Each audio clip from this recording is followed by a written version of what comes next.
Hello motion graphics designers, this is a really quick tutorial on opening AfterEffects. There's one little teeny tiny thing that might be a little bit confusing for some folks, and that is the fact that within your Adobe After Effects folder, you actually have two different applications there. We aren't going to use the second application, which is called Adobe After Effects Render Engine. You can see that right here. The only negative thing is they look very much alike. There's only a very slight, subtle difference on the shading between those two logos. What we're looking for is this icon right here that is called Adobe After Effects. My current version on my computer is CC 2015. You might have something different, but that's okay. That's the application we're looking for, not the other one. So once After Effects opens, I happen to already have it open here on my desktop, you're going to find the interface here. If your interface looks different than the way that mine looks, there are some really simple ways to fix that.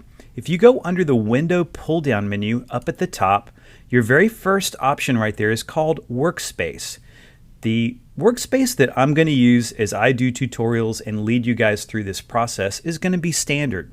And there are going to be times when you're going to want to reset your standard workspace because you might accidentally move something, or you may have opened some panels and you really would just like to get things looking nice and clean again.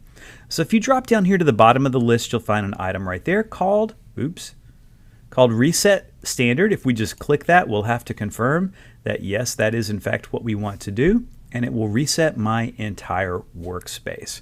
Just to note for future reference, you're not required to do this right now, but if you're kind of somewhat of maybe a little bit middle of the road or advanced user and you want to play around with this a little bit more, you can create your own workspaces. As you move things around and you arrange panels in a way that pleases you, you absolutely can come down here to the bottom of this list, create a new workspace, and give it a name. So just so that you know that, that's something that's pretty flexible that will help you out in the future.